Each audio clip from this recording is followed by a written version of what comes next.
तो फ्रेंड्स, आपने एक गाना सुना होगा कि तू साथ न दे मेरा चलना मुझे आता है, हर आग से वाकिफ़ हूँ जलना मुझे आता है। तो आपने कई बार ये देखा होगा कि हमारी लाइफ में ऐसे-ऐसे लोग आ जाते हैं, जो हमें ज़िंदगी का इतना बड़ा सबक सिखा के चले जाते हैं, जिसके बारे में हमने कभी सोचा ही नहीं होगा। हम अपने काम में मस्त होते हैं, हम अपनी लाइफ एक भोलेपन से, सादगी से जी रहे होते हैं, लेकिन हमारी ज़िंदगी में कई बार ऐसे लोग आ जाते हैं, वो दुःख दे जाते हैं मुँह में आके, हम सोचने को मजबूर हो जाते हैं, कहीं हम तो बुरे नहीं हैं। हालाँकि हमारे अंदर बुराई नहीं होती, हमारे अंदर सिर्फ़ यही बुराई होती है कि हम सबको अपने जैसा समझ लेते हैं। इसमें आपके दोस्त भी हो सकते हैं, आपके पड़ोसी भी हो सकते हैं, आपके रिश्तेदार भी हो सकते हैं।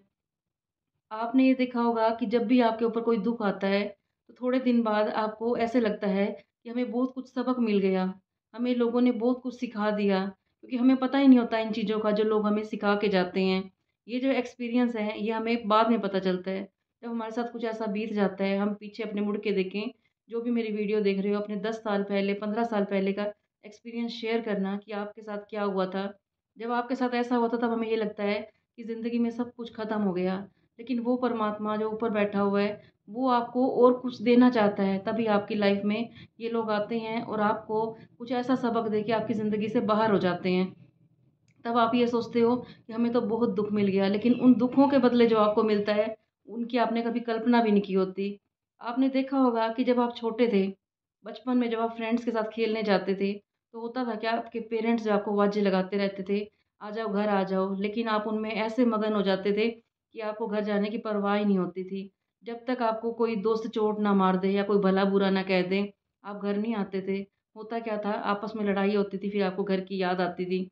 या आपके साथ कोई बुरा कर देता था, कोई आपको मारता था आपका दोस्त, तो आप उसी टाइम अपने घर जाते थे और अपने पेरेंट्स से शिकायत करते थे। इसी तरह से जो परमपिता परमात्मा है, उसने हमें यहाँ पे भेजा था।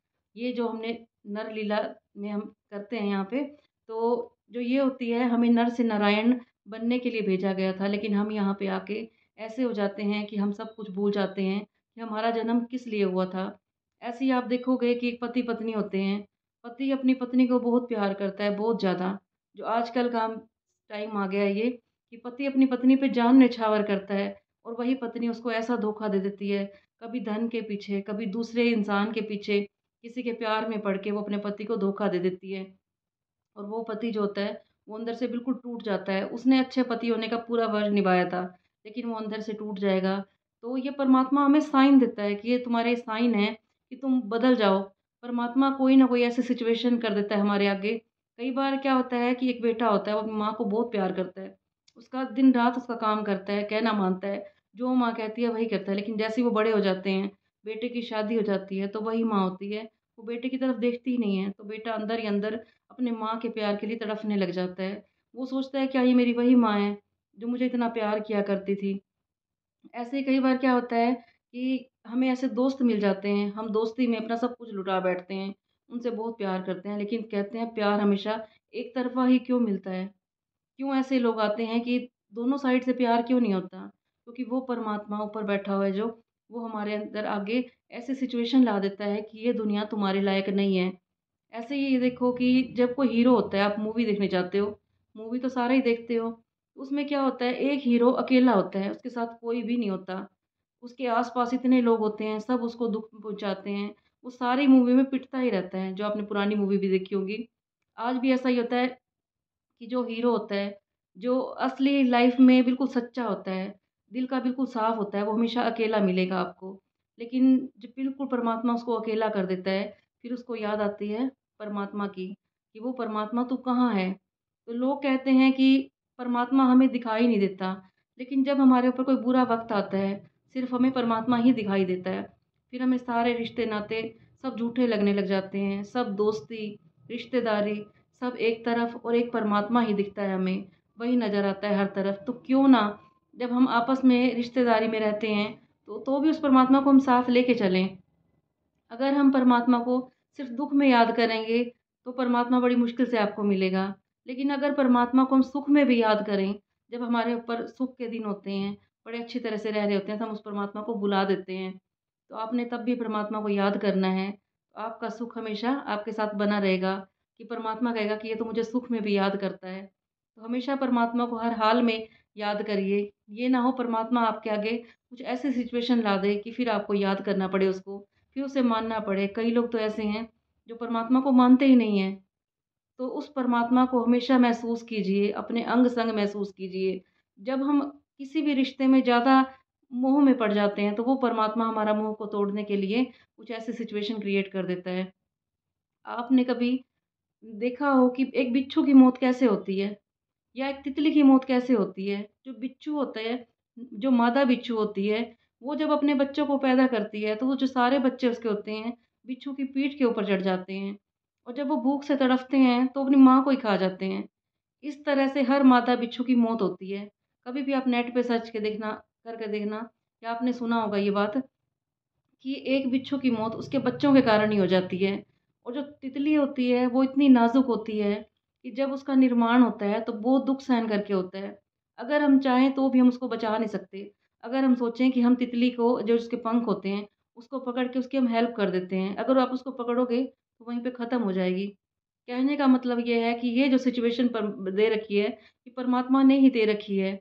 कई बार क्या होता है कि हम इतने मोह में फँस जाते हैं कि उस परमात्मा को हमें मोह में तुड़वाने के लिए ये सिचुएशन क्रिएट करनी पड़ती है और फिर हम दोष देते हैं सारा परमात्मा के ऊपर। तो आपने कभी भी परमात्मा के ऊपर दोष नहीं देना, कभी भी उन लोगों के ऊपर दोष नहीं देना जिन्होंने आपको दुःख दिया, उनका आपको शुक्रिया करना है। उस टाइम आपको ये बात समझ नहीं आएगी, लेकिन जब आपको कोई दुःख देता है, तो आप 5 साल, 10 साल बाद जाके देखना कि आप लोग कहाँ थे और वो लोग कहाँ हैं। जो आपको मिला, वो कइयों को मिला ही नहीं है। तो ये कुदरत, ये प्रकृति, ये परमात्मा जब भी आपको कुछ बड़ा देना की सोचते हैं, तो पहले आपको वो परखते हैं कि तुम इसके लायक हो भी या नहीं। तो इसी तरह से जब परमात्मा हमारा निर्माण कर रहा होता है, जब भी उसने हमें बहुत कुछ देना होता है, तो पहले हमें बहुत दुःख देता है। अगर तो हम अपने मोह में फँसे रहेंगे, फिर परमात्मा कोई ऐसी सिचुएशन क्रिएट कर देगा कि हमें बहुत दुःख मिलता है। कई बार क्या होता है कि पति-पत्नी बड़े प्यार से रह रहे होते हैं, लेकिन जो पति होता है, वो पत्नी का बहुत अपमान करता है। कभी दोस्तों के सामने कर देगा, कभी अपनी फैमिली वालों के आगे कर देगा।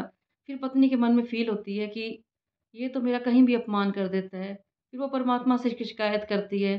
तो ऐसे करते-करते वो उस परमात्मा को अपना सब कुछ मानने लग जाती है। जब पति को ये बात समझ आती है तो उस पत्नी की नज़र उससे उठ चुकी होती है। फिर वो पत्नी सिर्फ़ परमात्मा को ही अपना मानने लग जाती है। सब रिश्तों से उसकी पहले वो रिश्तों के आगे भी रोती है, अपने सिचुएशन के लिए बताती है, लेकिन कोई उस पे विश्वास नहीं करता। फिर वो जब हर जगह से हार जाती है, फिर वो उस परमात्मा के पास जाती है और उसको यही बोलती है आँख बंद करके, हे परमात्मा, मैंने क्या गुनाह किया था? मेरे साथ ऐसा क्यों हुआ? लेकिन जब ये काम हो जाता है सारा, तो फिर पति को महसूस होता है कि मैंने क्या किया? जब ये उसको फीलिंग आती है, तो इतने में तो बहुत देर हो चुकी होती है। तो कहने का मतलब ये है कि जब भी आपके ऊपर कोई सिचुएशन आती है, किसी का आप दोष ना दें, ना अपने पति का द ना दें, पति अपनी पत्नी का ना दें। कई बार क्या होता है, पति अपनी वाइफ़ की बड़ी रिस्पेक्ट करता है, लेकिन वो पत्नी उसे कुछ समझती ही नहीं है। वो उसकी बेइज़्ज़ती करती रहती है। कहीं पे हमने देखा है, कितनी बार देखा है कि कई जो पत्नियाँ होती हैं, वो अपने पति को नौकर की तरह ट्रीट करती हैं। कुछ भी नहीं समझती और पति उनको आप करके बोलेगा। हर जगह अलग सिचुएशन होती है। तो कहने का मतलब ये है कि उस परमात्मा में ध्यान दीजिए।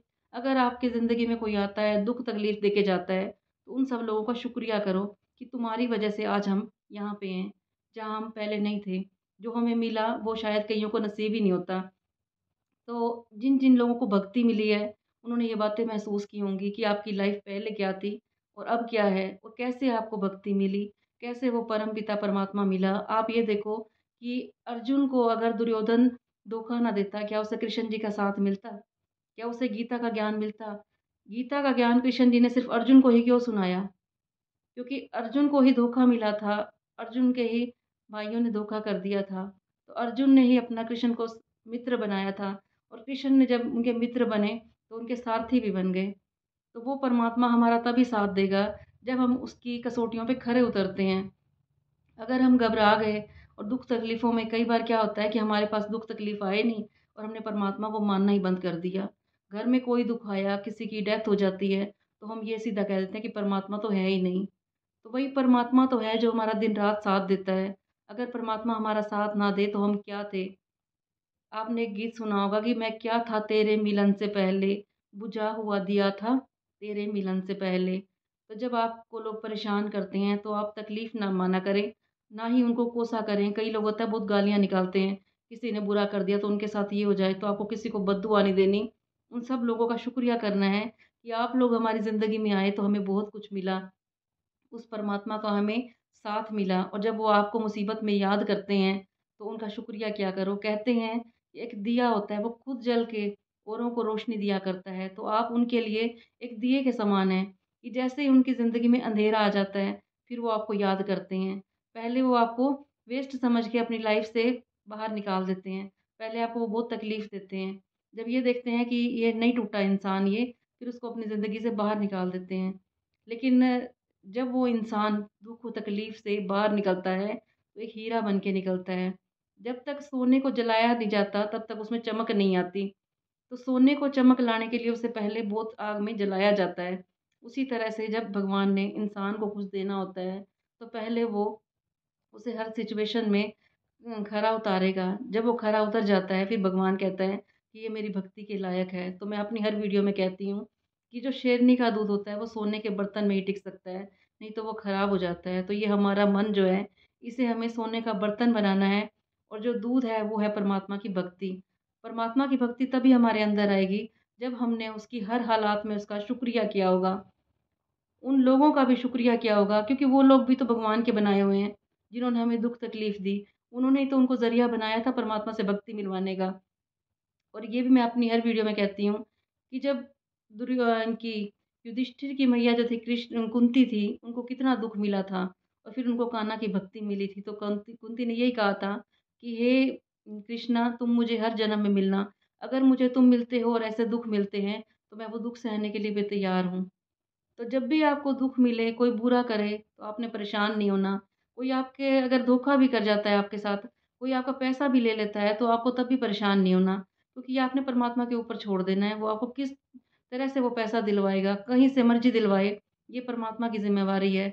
आपने कभी भी किसी के बारे में बुरा नहीं सोचना, किसी के बारे में ये नहीं कहना कि उन्होंने हमारी ज़िंदगी में ये किया, इतने हमारे ऊपर दुःख आए। तो ये सोचना कि आपके ऊपर दुःख आए हैं, तो भगवान आपको कुछ बड़ा देने की सोच रहे हैं। आपको खुश होना है और उन लोगों का शुक्रिया करना है कि तुमने हमारी ज़िंदगी में आके हमें हीरो बना दिया। जैसे एक मूवी मैंने आपको एग्ज़ाम्पल बताया ही है कि ये जब लोग आते हैं तो हम एक हीरो की तरह बना के जाते हैं। तो आपने देखना है कि आपने हीरो का रोल अदा करना है या आपने उनके साथ रह के उन्हीं जैसा विलन बन जाना है। तो लास्ट में मैं यही कहना चाहूँगी कि हर परिस्थिति में परमात्मा का शुक्रिया करना है, उन लोगों का शुक्रिया करना है, प्रकृति का शुक्रिया करना है और शुक्रिया में इतनी ताकत है, आप जितना शुक्रिया करते जाओगे, जितना आप थैंकफुल होते जाओगे, उस परमात्मा का धन्यवाद करते जाओगे, तो ये प्रकृति चारों तरफ से आपका साथ देगी, हर तरह से आपका साथ देगी। आप भीड़ में अपने आप को अकेला नहीं महसूस करोगे। आप अगर भीड़ में भी अकेले महसूस कर रहे हो, तो वो परमात्मा आपको अपने साथ रखेगा, आप परमात्मा को महसूस करोगे। और जिसके साथ परमात्मा का साथ हो गया तो उसे किसी के साथ की ज़रूरत ही नहीं है। कहते हैं परमात्मा का साथ बड़े नसीब से मिलता है और जब वो मिलता है तो हमारे नसीब को ही बदल के रख देता है। तो आज की वीडियो को मैं यहीं पे एंड करती हूँ। उम्मीद करती हूँ आपको मेरी वीडियो बहुत अच्छी लगी होगी। अच्छी लगी हो तो इसे लाइक कर देना, कमेंट कर देना और उस इंसान के साथ शेयर कर देना जिसको लाइफ में बहुत दुःख मिले हैं या दुःख मिल रहे हैं। आज भी कई लोग ऐसे हैं जो बहुत परेशान हैं, दुखी हैं। उस टाइम हमें ये बातें समझ नहीं आती, ये मेरा खुद का एक्सपीरियंस है। जब हमारा टाइम बीत जाता है तब हमें ये एक्सपीरियंस होता है कि ये दुःख हमें क्या-क्या दे के गए, इन्होंने हमें कितना मजबूत बना दिया। तो कल फिर मैं आऊँगी आपके पास एक और मोटिवेशनल स्टोरी लेके। तब तक के लिए सबको बाय-बाय।